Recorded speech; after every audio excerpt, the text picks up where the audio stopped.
Welcome back everybody. एक बार फिर से खुशामदीद भी कहते हैं, बल्कि मैं तो वेलकम कहूंगी आप सबको आज की सुबह की सोच में, क्योंकि मैं अभी अभी आ रही हूँ। आई गॉट लेट क्योंकि सदर साहब आए हुए हैं अजरबैजान के और उसकी वजह से ट्रैफिक का बड़ा इशू है और ट्रैफिक में हम फंस गए, जिसकी वजह से थोड़ा लेट हुए। माजरत उसके लिए। अच्छा, लेकिन हसनैन अब आगे भी बढ़ते हैं। शायद कोई आज एक बहुत ही बड़े केस की बड़ी समाअत होने जा रही है, राइट? जी हाँ, मखसूस नशिस्तों के हवाले से बात की जाए तो आज उसकी समाअत तो हो चुकी है, लेकिन आज उसका फैसला आएगा। और पहले ये बताया गया कि चीफ जस्टिस पाकिस्तान की सरबराही में 3 रुकनी बेंच ये फैसला करेगा, 9:30 बजे फैसला आएगा। लेकिन अब चीफ जस्टिस पाकिस्तान काजी फायज ईसा की सरबराही में सुप्रीम कोर्ट का फुल कोर्ट बेंच दोपहर 12 बजे फैसला सुनाएगा। 12 बजे का बहुत शिद्दत से इंतजार है और कॉज लिस्ट भी जारी हो चुकी है जी। 9 जुलाई को सुप्रीम कोर्ट ने सुन्नी इत्तेहाद काउंसिल की मखसूस नशिस्तों से मुतालिक दरख्वास्त पर फैसला महफूज किया था। उसके बाद जो है हमने देखा 2 रोज गुजर गए और आज फाइनली ये फैसला आने जा रहा है इंशाल्लाह। दूसरी जानिब जो है वो इमरान खान के खिलाफ 190 मिलियन पाउंड के स्कैंडल के हवाले से जमा करदा जो शवाहिद हैं अलकादर ट्रस्ट केस में एहतसाब अदालत में पेश किए जाएंगे।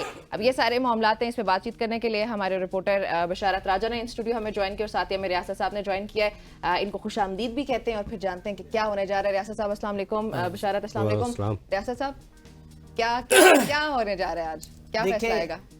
सच्ची बात है, बात तो फैसले से ही रिलेटेड है और जो फैसला आएगा वो सबके सामने 12 बजे आएगा। हम अभी इस पे एक प्रीएम्प्ट नहीं कर सकते, लेकिन एक राय दे सकते हैं कैसा हो सकता है, keeping in view the circumstances.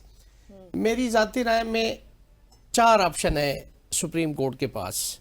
एक तो ये कहा जा सकता है कि इस मैटर को ये माइनॉरिटी व्यू आ सकता है कि जी इसको वापस पार्लियामेंट में भेजा जाए लेजिस्लेशन के लिए, लेकिन मैं उससे डिसएग्री इसलिए करता हूँ कि पार्लियामेंट में जिन्होंने लेजिस्लेशन करनी है वो उसके बेनिफिशरी हैं, लेकिन उसके लिए भी फिर 2/3 मेजॉरिटी भी चाहिए। एक तो ये है, लेकिन इस पे भी व्यू आने का वो है।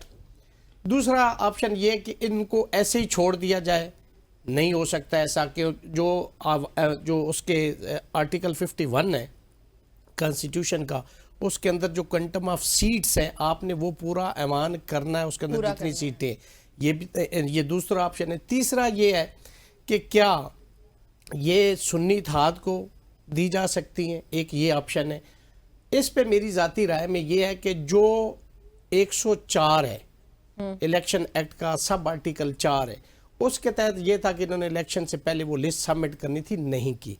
चूंकि वो जो हालात और वाकयात थे उस वक्त जब इलेक्शन हो रहे थे तो वो बड़ी जंगी सूरत हाल थी और यही बहस है ना कि उनके उम्मीदवारी आजाद थे। बेचारों को 18 घंटे पहले आपने उनसे वो ले लिया, निशान ले लिया। और उसके अंदर भी लॉ है कि अगर आपने किसी पॉलिटिकल पार्टी को बैन करना है तो पीपीओ ऑर्डिनेंस 2002 है, उसका जो सेक्शन 15 है और सब सेक्शन 1 है, उसके अंदर ये प्रोवाइडेड है कि अगर कोई पॉलिटिकल पार्टी एंटी स्टेट हो, sovereignty of Pakistan, integrity of Pakistan, उसके खिलाफ वो मुलव्वस हो, तो फिर हुकूमत एक डिक्लेरेशन जारी करती है, पब्लिक करती है उसको, और उसके बाद उसको पार्लियामेंट के जॉइंट सेशन में अप्रूव किया जाता है, फिर वो रेफरेंस बना के सुप्रीम कोर्ट भेजा जाता है। फिर वो सारी चीज़ों को दोनों पढ़ने को सुनने के बाद सुप्रीम कोर्ट फैसला करती है कि ये पॉलिटिकल पार्टी बैन होगी या नहीं होगी। लेकिन सवाल ये पैदा होता है, इसके अंदर सुप्रीम कोर्ट ने खुद कह दिया है कि हमारी जो जजमेंट है उसको मिस इंटरप्रेट किया गया है। अगर मिस इंटरप्रेट किया गया तो जुल्फकार इलेक्शन कमिश्नर पाकिस्तान ने उसको गलत इंटरप्रेट किया और इनसे वो कर लिया। लेकिन उसमें जुल्फकार अली भुट्टो केस आपके पास मौजूद है कि उनको आर्टिकल 10 नहीं दिया गया था, लेकिन जब आर्टिकल 186 कॉन्स्टिट्यूशन ऑफ 1973 के तहत रेफरेंस गया, उन्होंने उसको रेक्टिफाई कर दिया, रिव्यू कर दिया, उसको सही कर दिया। तो आज उनके पास ये भी है कि अगर वो रिव्यू कर देते तो ये पीटीआई को भी सीटें मिल सकती हैं। एक ये ऑप्शन है। लेकिन दोनों सूरतों में जो main crux of the judgement होगा वो ये होगा कि क्या गवर्नमेंट को सीटें मिलती हैं या इनको मिलती हैं, सुन्नी इत्तेहाद को या पीटीआई को। तो इनमें से मेरी जाती राय में सुन्नी इत्तेहाद या पीटीआई को ये ठीक हो गया। बशारत साहब हमारे बड़े स्टार रिपोर्टर हैं और अभी ये सुप्रीम कोर्ट से आ रहे हैं। पहले तो मुझे ये बताइएगा कि सुप्रीम कोर्ट के इस वक्त हालात क्या हैं, क्योंकि हमने देखा है कि इन्फोर्समेंट आ जाती हैं और बहुत ज्यादा जो है वो सिक्योरिटी हिसार वहां पे होता है। सेकेंडली आपने केस को लम्हा ब लम्हा कवर किया, आप क्या समझते हैं कि क्या कुछ होने वाला है आपकी राय के मुताबिक? बहुत शुक्रिया।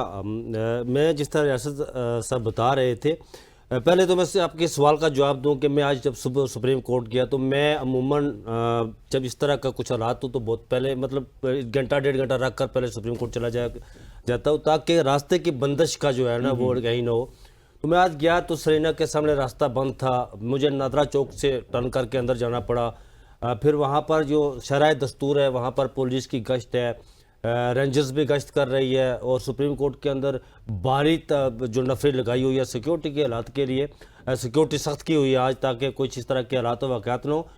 रियासत साहब ने एक बात की सुन्नी इत्तेहाद कौंसिल के हवाले से कि जी जो इन्होंने 4 निकात पेश किए बयान किए, मैं समझता हूँ कि सुप्रीम कोर्ट ने इन्हीं आईनी निकात की तशरीह करनी है। मैंने चूँकि इस पूरे जो 7 समाअत हुई फुल कोर्ट की मैंने उसको कवर किया है।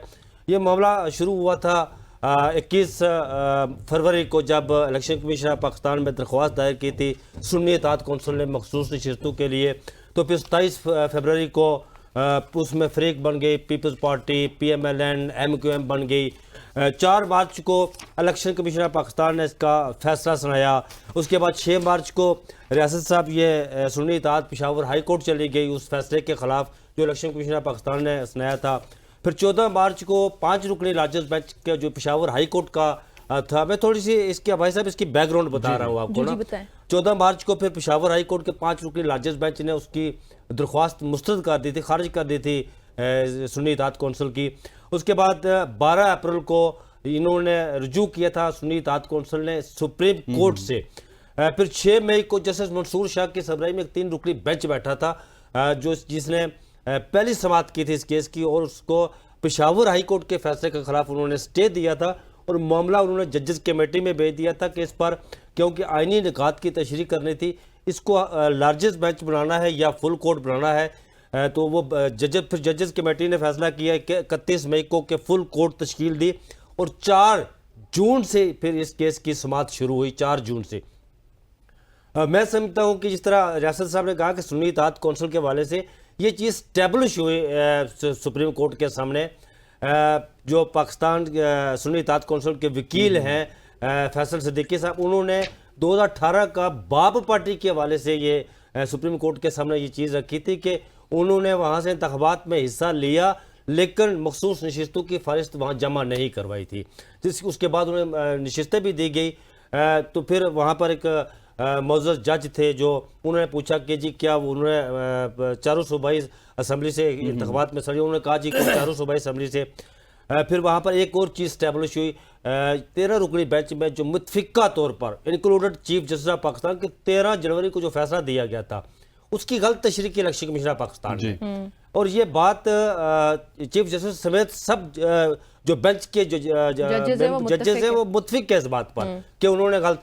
फिर 184(3) का जस्टिस मंसूर ने बात की, जैसा तमीमुल्लाह ने बात की कि अगर सुप्रीम कोर्ट के फैसले को उन्होंने गलत तशरीह की है इलेक्शन कमीशन ऑफ पाकिस्तान तो 184(3) हमारे पास मौजूद है, हम उसके तहत उस फैसले को दुरुस्त कर सकते हैं, हम आंखें बंद तो नहीं कर सकते। लेकिन ये भी तो आर्ग्यूमेंट था ना कि सुप्रीम कोर्ट का काम फैसलों को दुरुस्त करना, तो उस तरह से जिस तरह रियासत साहब ने बताया कि भुट्टो का अभी जो राय आई है कोई 50 सफात की उस पर राय देगी है, वो फैसला दुरुस्त किया गया। उन्होंने कहा कि एक मासूम शख्स को, फिर जस्टिस मंसूर शाह ने जो 187 की बात की वो हवा में बात नहीं की गई थी, कंप्लीट जस्टिस की बात की गई थी 187 की। कंप्लीट अगर सारा कुछ उस तरफ जाता है कि प्रोसीजर की सुप्रीम कोर्ट पाबंद नहीं है, प्रोसीजर की पाबंद सब्सटेंशियल जस्टिस दे सकती है। लेकिन सवाल ये पैदा होता है, एक तो ये मंसूर साहब ने तो ये भी कहा था कि इनको फिर ये गलत गए, ये इनोसेंट लोग थे, इनको गाइड करना इलेक्शन कमीशन का काम था। ये 2 फरवरी को असल में इनको 3 दिन और दे दें, अब से दे दें कि ये प्रॉपर, लेकिन 2 फरवरी को।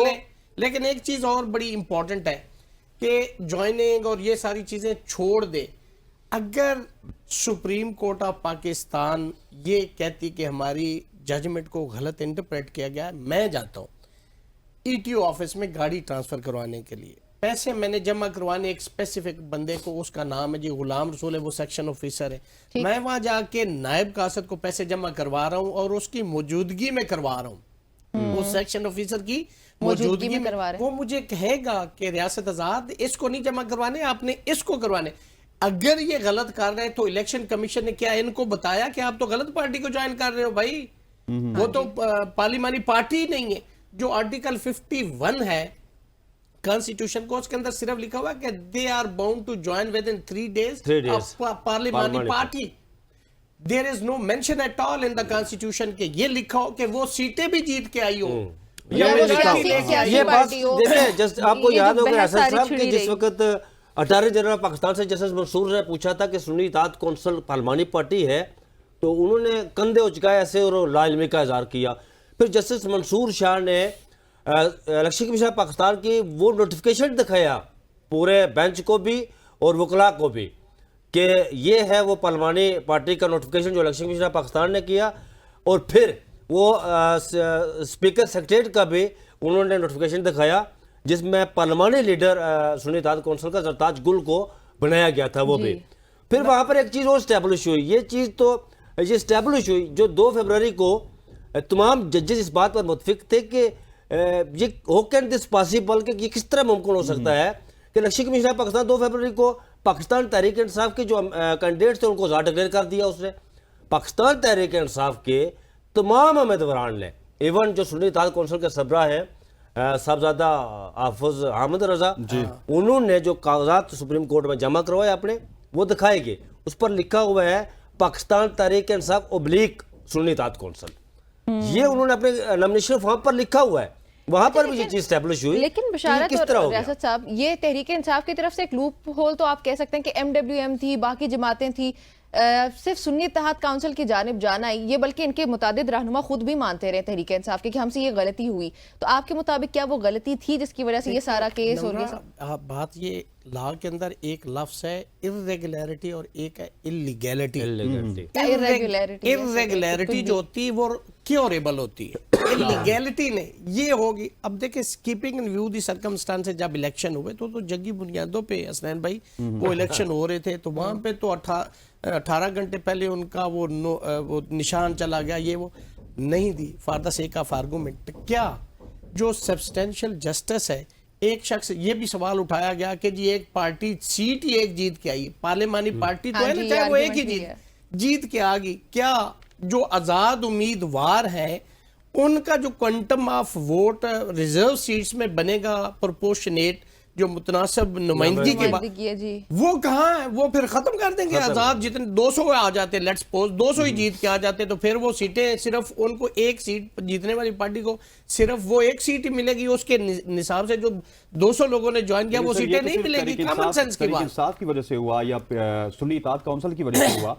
मैंने उस दिन भी प्रोग्राम में जिक्र किया था, 2019 में इलेक्शन कमीशन का नोटिफिकेशन मौजूद है जहां पे फाटा के इंतजाम पे बाप पे 3 आजाद रुकन बाप पार्टी में दाखिल हुए, उनको मखसूस नशिस्त भी मिली। दूसरी बात ये है, क्या एक शख्स पेपर देता है 100 नंबर का, उसको वो बड़ा खूबसूरत उसके ऊपर ड्राइंग भी बना दे, फूल बूटे भी लगा दे, तो क्या उसको 120 दिए जा सकते? 100 में से 100 ही दिया जा सकता है ना, 120 तो नहीं दिए जा सकते। अब मुझे बताएं ये सीटें हुकूमत को दी जा सकती, कहां प्रोवाइडेड है? नहीं दी जा सकती, जो कि दी जा चुकी है। तो वो बताएं किस लागत है? ना इलेक्शन एक्ट के अंदर प्रोवाइडेड है नमरा, ना इलेक्शन रूल्स के अंदर है, ना कॉन्स्टिट्यूशन के अंदर है। आप देखें, law favour the adjudication on merit rather than the technicalities. Merit क्या है कि एक पॉलिटिकल पार्टी में 200 बंदा MNA है या 92 बैठे हुए, अवाम ने तो वोट किया, अवाम ने वोट किया। मेरी लॉयल्टी टू वर्ड स्टेट क्या है? वोट। yes. मैंने वोट दिया, मेरी ये लॉयल्टी मेरी, मैं देता हूं गुलाम रसूल को वोट, निकलता है जाके जैद की तरफ। रियासत साहब, जब ये केस की समाअत हो रही थी तो इसी पर ज्यादातर जो जजेस का फोकस था, और जजेस बार बार, मैं समझता हूं कि जब भी कोई वकला आर्गू करते थे या जजेस नमाज देते थे तो वो तान आकर उस बल्ले पर टूटती थी जो 13 जनवरी का फैसला था, उसी पर आकर टूटती थी जी कि इस सब के पीछे जो है ना वो 13 जनवरी का फैसला है। और जजेस बार बार इस पर, जिस तरह आपने वोट की बात की, तो ये जस्टिस मंसूर शाह की तरफ से भी सवाल उठाया जाता रहा, आयशा मलिक की तरफ से, मतलब ज्यादातर जजेस ये बात उठा रहे थे कि वोट जिन्होंने दिया, हमने पाकिस्तान, लोगों ने पाकिस्तान तहरीक इंसाफ को वोट दिया, ये बात कर रहे थे जजेस। और मजे की बात ये कि उनके पास इंतखाबी निशानी है, ढूंढ के वोट दिया। लोगों ने बैंगन पे मारे, वालन पे, जूते पे मारे, चारपाई पे मारे, किस पे नहीं। जिस तरह आप सर, जिस तरह आप कह रहे हैं कि 51 की जो इलेक्शन एक्ट का 51 है, जिसमें उस दिन चीफ जस्टिस साहब ने कहा जी, सलमान अकबर राजा साहब जब दलाइल दे रहे थे तो उन्होंने पूछा, हमारे चीफ जस्टिस साहब वो आइन के टेक्स्ट की बात करते हैं ना, उन्होंने भी कहा, उनसे पूछा क्या आप आइन के टैक्स को मानते हैं? उन्होंने कहा जी मैं तस्लीम करता हूँ। तो फिर उन्होंने कहा जी आइन का टैक्स ये कहता है जी कि 51 की ये क्लास ये कहती है कि जो सीटें जीते हुए हैं मुतनासिब नामजदगी से उसी हिसाब से उन्हें दी जाए, Proportionate। खैरात ना बांटी जाए। ये बात उन्होंने की। तो फिर उन्होंने कहा, सलमान राजा साहब ने ये बात भी की कि अगर ये सीटें दूसरी जमातों को दी गई तो ये आइन को रीराइट करने के मुताबिक है। दुरुस्त है, ठीक उसके है, ऊपर आइन को बात ही रीराइट नहीं। किया जाएगा। ये argument उसमें बड़ा राजा strong है। साहब सवाल ये पैदा होता है कि मैं एक फारदा सेक ऑफ आर्गूमेंट ये बात कर रहा हूँ कि वो जीत के आगे उनकी इंटाइटलमेंट है, उनको रिजर्व सीट्स उनको मुतनासिब नुमाइंदगी से PDM मिलनी की चाहिए। बात कर रहे हैं? नहीं, नहीं, पाकिस्तान तहरीक इंसाफ पीटीआई की मैं बात कर रहा हूँ। अच्छा। आगे जीत के आगे आप उनको सीटें नहीं दे रहे कि जी इन्होंने दरखास्त नहीं सबमिट की। सिंपल रूल्स की बात है। Rules are not above from the constitution. बिल्कुल ऐसा ही है। कॉन्स्टिट्यूशन का हाइफन कोमा आर्टिकल उसको अभियंस में रखें, एब्रोगेट कर दे, सस्पेंड कर दे। आर्टिकल 6 लगता है। रूल्स किसकी क्रिएशन है? वो एक्ट की क्रिएशन सर मैं दोनों अहबाब से एक सवाल करूंगा, आप सारे टेक्निकलिटीज में पड़ गए। मैंने साथ में सीधी बात करूंगा, सीधी मैं सीधी बात करूंगा। में दोनों अहबाब से ये सवाल है। देखिए, अगर हुकूमत के पास 2/3 मेजोरिटी खत्म हो गई, बहुत सारी लेजिस्लेशन रुक सकती हैं, बहुत सारे कवानीन रुक सकते हैं, बहुत सारे लोगों के जो टेन्योर बढ़ने हैं वो रुक सकते हैं। तो ये तमाम चीजें मद्देनजर रखते हुए क्या आप समझते हैं कि फैसला सुन्नी इत्तेहाद काउंसिल के हक में आएगा और पंजाब में भी तो इसका इफेक्ट पड़ना है? ये हर जगह पे फर्क पड़ेगा। और मैंने सादी सी बात, चूंकि आपका नेशनल प्रोग्राम असेंबली से सीधी-सीधी पाकिस्तान 22 में सीटें, बड़ी बाकी दुनिया सूबाई देखती है तो आपका छोड़ो। प्रोग्राम हसनैन भाई, मैं आपको बड़ी कैटेगरिकली सादी बात कर रहा हूँ, कोई कानूनी बात नहीं कर रहा हूँ, कॉमन सेंस की बात कर रहा हूँ। भाई जिसका जो राइट है उसको मिलेगा, किसी का राइट किसी दूसरे को नहीं दिया जा सकता। आम बात में तो ये तो कॉन्स्टिट्यूशन की बात है जिसमें एक हाइफन कोमा लेकिन फुल रियासत स्टॉप। साहब बरतानिया की बातें कर रहे हैं। नहीं, बरतानिया के नहीं, फैसला नहीं, पर नहीं, रियासत नहीं, साहब बरतानिया की बात नहीं कानून कर की रहे। बात। ये चीज स्टैब्लिश हो चुकी है इस बेंच के सामने, जो 13 रुकनी कोर्ट बैठी, फुल कोर्ट बैठी हुई थी। वैसा भी बातें रिकॉर्ड कीजिएगा। ये मैं जो फैसला आएगा आज वो पाकिस्तान तहरीक इंसाफ के हक में फैसला आएगा।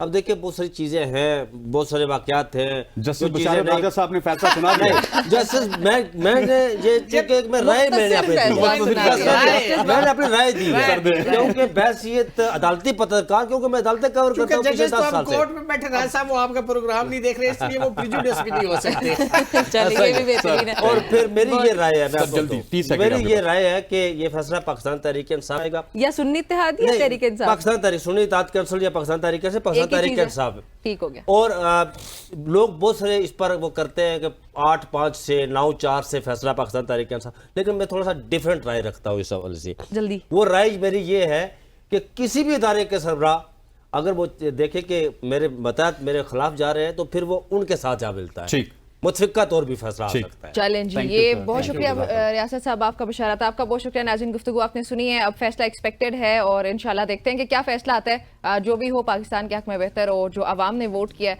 उसी के मुताबिक हो। अल्लाह करे ऐसा ही हो। आपकी भी यही दुआ है? ऐसी ही दुआ है। चलें जी, फिर इस अच्छी दुआ के साथ एक ब्रेक शामिल करते हैं।